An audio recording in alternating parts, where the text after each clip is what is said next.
We got to talk about the Evergrande situation. So the latest is that all of their assets in terms of the listed stocks here in Hong Kong have been suspended. That's after they were ordered to be liquidated by a Hong Kong court. Let's bring in our Bloomberg Intelligence China property analyst, Kristy Hung, joining us now. What is this going to do for confidence now, Kristy? Right.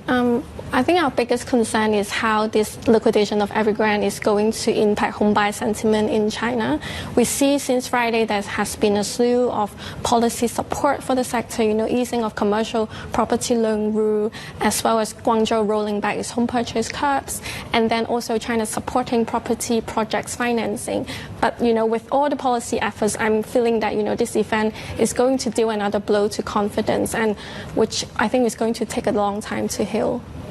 Should we then expect more policy offsets? Because fine, this is Evergrande, but it's there are other companies there that are also awaiting, of course, their own fate in liquidation courts here. So in other words, how does the government try and backstop confidence even further, given what probably lies ahead here?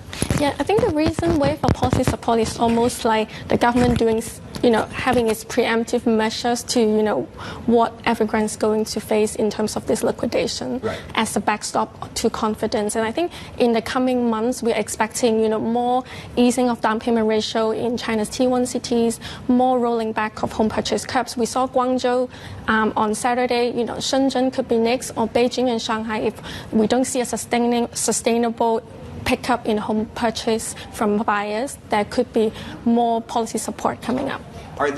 Talk to us about what we're seeing in the primary and secondary markets here. So are people starting to come back to the primary market, or is all the activity still, by what you can see and feel?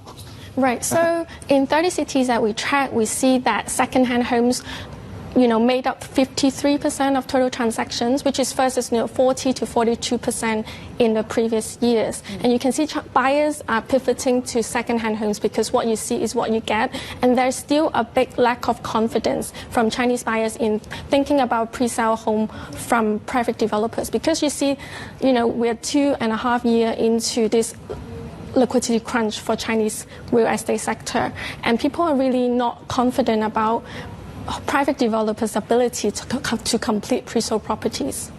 Kristy, thank you. Kristy Hung there, Bloomberg Intelligence China property analyst.